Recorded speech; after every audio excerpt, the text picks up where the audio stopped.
What if everything Disney, pop radio, and, well, even your parents told you about falling in love was actually a symptom of a virulent, dangerous disease? It is a pretty wild premise to start with, yeah. Right. I mean, if you've ever felt that terrifying, just world-altering loss of control when falling for someone, welcome to today's deep dive, because we are going to explain exactly why your brain feels like it's been completely hijacked. Yeah, and we're exploring this through a really fascinating transcript. It's a talk by the philosopher Alan Watts titled Divine Madness. Divine madness, I love that. It's perfect. And Watts, he examines our modern obsession with romantic love, and he contrasts it against the very rigid, lifelong institution of marriage. Which, spoiler alert, he thinks is a terrible combination. Oh, absolutely. He makes Mhm. this radically countercultural argument that combining those two forces is just a fundamentally terrible idea, Right. because he's diagnosing this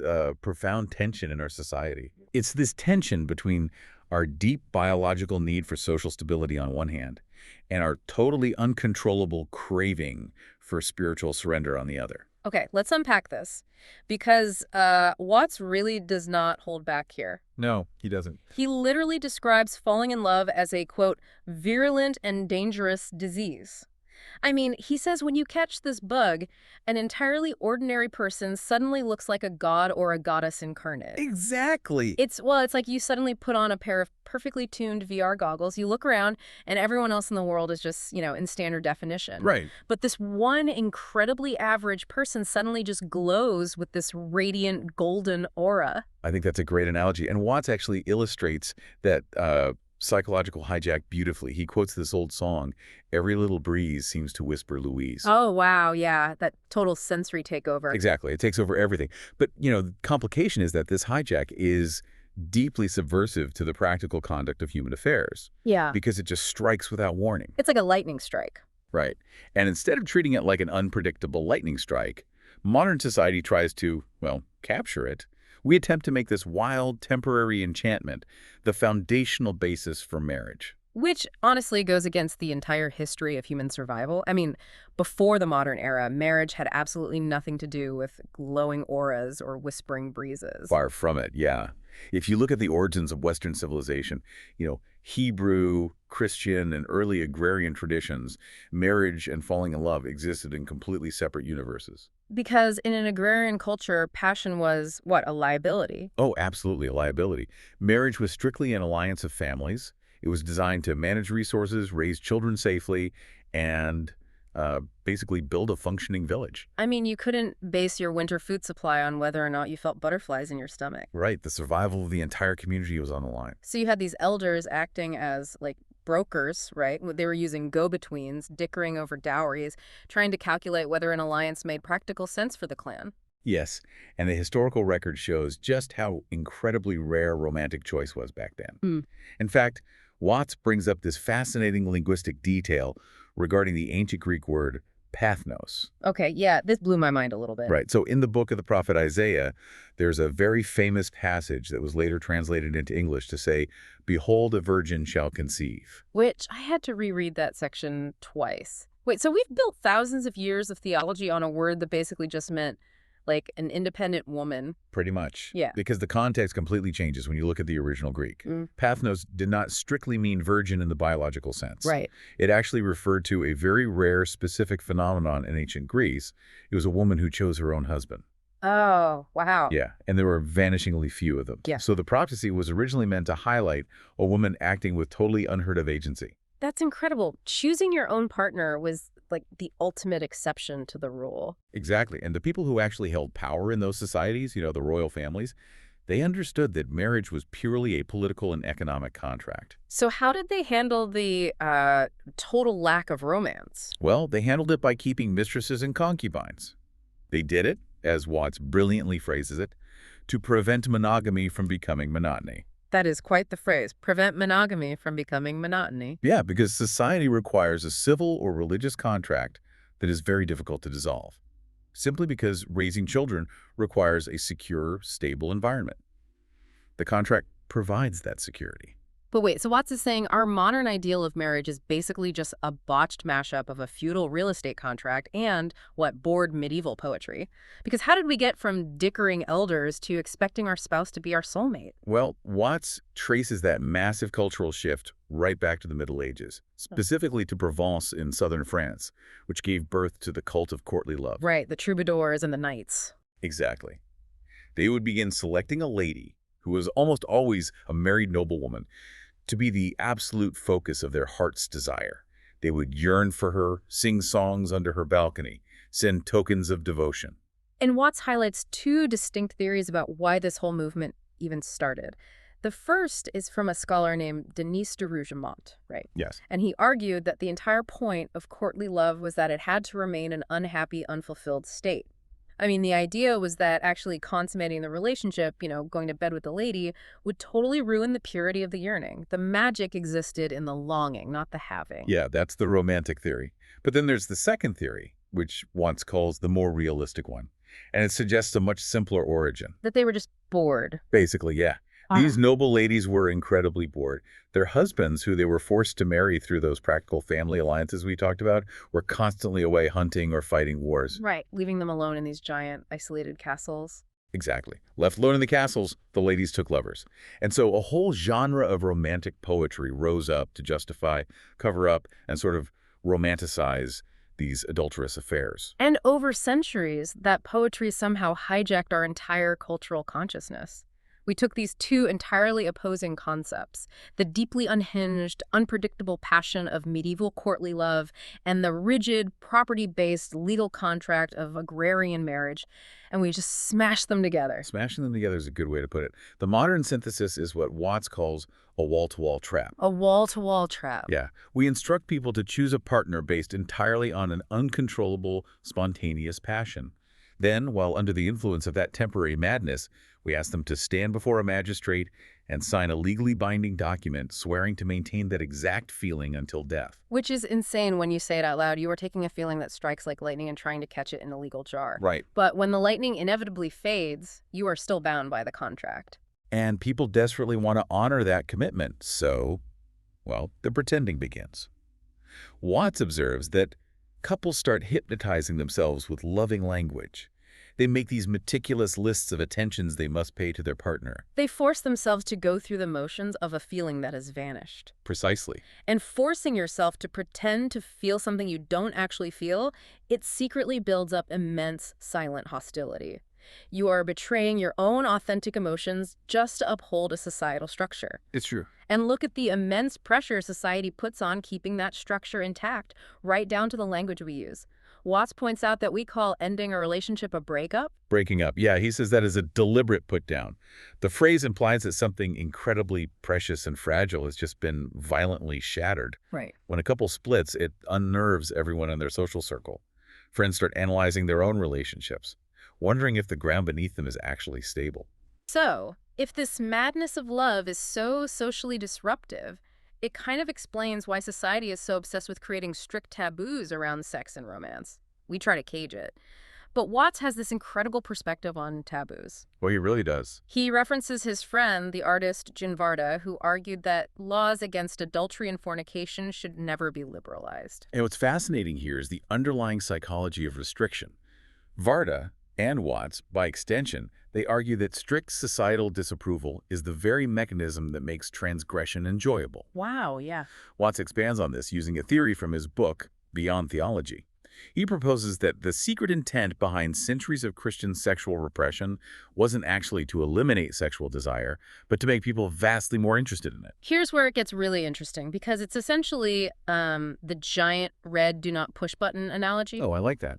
Right. If you put a massive red button in the middle of a room, you rope it off with velvet and put up a flashing sign saying, under no circumstances, push this button. I mean, everyone is going to spend all day obsessing over what it feels like to push it. Exactly. The rule is the exact engine generating the desire. Because the human psyche requires friction to experience passion. Watts argues that in a hypothetical state of complete liberality and total promiscuity, with zero social boundaries or consequences, sex would eventually become an utter It would bore. just lose its charge. It would lose its psychological charge completely. Without that bounded outlet for intense passion, human beings would inevitably seek out unhealthier, maybe more destructive dissipations just to feel alive. But then you have the Victorian era, which took a totally different approach. You see it in all those old novels where two people are madly in love, staring longingly at each other across a parlor, and one of them says, "No, we cannot. This is bigger than either of us." The stiff upper lip. Yeah, they suppress it entirely and just suffer in silence. And Watts advises vehemently against that kind of suppression. He views the Victorian denial of passion as a denial of life itself. He instead invites us to look at the madness of falling in love through a completely different mystical lens, Okay. which raises an important question. What if, when you fall in love, you aren't actually blind? Wait, because we always hear the phrase love is blind, implying you are, ignoring a person's flaws. So Watts flips that entirely. He flips it on its head. What if falling in love is the only time you actually see a person clearly? What if you are seeing them as they truly are, as a divine being? Oh, wow. In that state of divine madness, the beloved transcends being just a biological mate. They actually serve as a guru or an initiator. Watts points out that Hindu philosophy understood this deeply.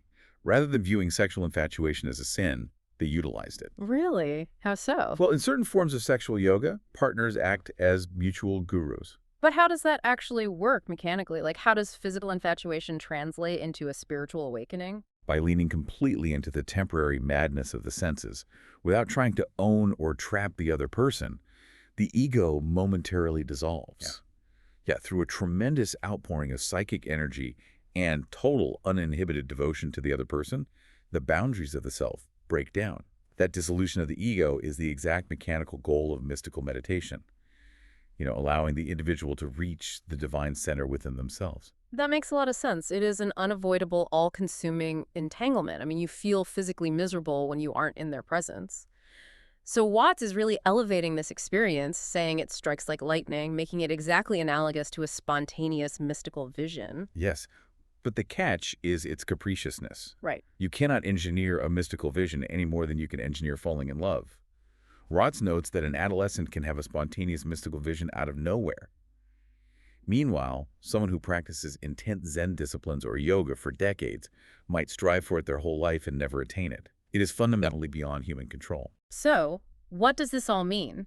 If this divine madness is absolutely essential for our spiritual awakening, but it's completely uncontrollable and totally incompatible with the legally binding contract of marriage, how are we supposed to structure our lives without tearing society apart? It's the big question. Yeah. And Watts proposes a solution that requires, honestly, a radical level of maturity. Okay, I'm ready. He suggests we need to strip marriage of its romantic mythology entirely and return it to a reasonable contract, an alliance between two people to raise children, to manage life together, and at best to be exceptionally good friends. Crucially, this alliance must allow each person their own fundamental freedom. He even argues we need to change the vows entirely, doesn't he? Yes, he does. Because swearing I will always love you is a trap. You cannot promise to freeze a feeling in amber. Watts suggests the vow should simply be, I will always be truthful to you. Exactly. You are promising not to pretend, and you shouldn't want your partner to just be a boring rubber stamp of yourself anyway. But Watts challenges our modern sensibilities the most when he argues that if the madness of love strikes one of the partners outside the marriage, if they are hit by that spontaneous mystical vision, it should be tolerated within the arrangement. He does. Hold on, how is that practical? Because if my partner comes home and says they've had a mystical vision with a coworker, human nature dictates I'm going to feel intense, visceral jealousy, not spiritual liberation. How does Watts account for basic human jealousy? Well, Watts doesn't dismiss the reality of jealousy, but he highlights that trying to own another person is an illusion. He argues it should be tolerated without the expectation that the person must now blow up their entire life, divorce their good friend, and try to marry the new lover. Right, because divorcing to marry the new lover is just falling right back into the exact same trap. It is trying to put the new lightning back into a new legal bottle. Exactly. It strips away all the possessiveness we associate with romance. Watts points out that our language gives away the truth of this surrender. We don't say we are rising into love. We say we are falling in love. It is a terrifying loss of control. Yes, and he ties it to the theological concept of the fall of creation.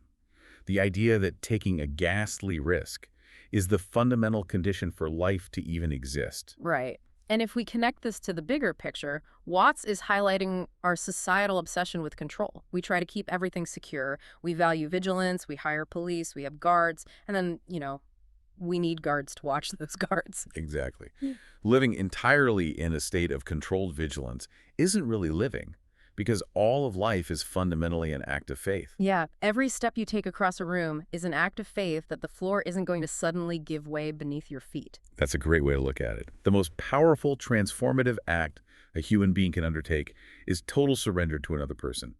To say, take me, do anything you like with me, is a complete relinquishing of the illusion of control. Letting go of that illusion is the only way to experience genuine spiritual sanity. Wow. So when you look at the whole picture, from the agrarian elders swapping dowries for winter survival to the bored French nobles inventing courtly love poetry, you realize that our modern expectation of marriage is just, well, an accidental collision of history. It really is. We smashed a practical contract into a mystical vision and trapped ourselves. But Watts offers a way out by recognizing that love demands truthfulness and friendship rather than forced, pretended fidelity. Right. Trying to sanitize the human experience by stripping away the danger and the unpredictability of total surrender, it only leaves us disconnected from our undivine nature. It really makes you look differently at those VR goggles. Putting them on isn't a delusion. It might be the only time we're actually seeing the world clearly. But there is one final thought this source material provokes, something for you to mull over long after this deep dive ends. Oh, I'm curious. If Watts is right, if romantic love fundamentally acts as an unpredictable mystical vision that reveals our divine nature precisely because it is a wild, uncontrollable act of surrender, what does that mean for the future of romance? With the modern rise of AI matchmaking and algorithm-driven dating apps, we are constantly trying to mathematically calculate, predict, and control romantic compatibility. So by trying to optimize love into a safe, predictable data set, could we actually be engineering the divine madness right out of the human experience? That is quite a thought to leave off on. Definitely something to think about the next time you swipe. Thanks for joining us on this deep dive.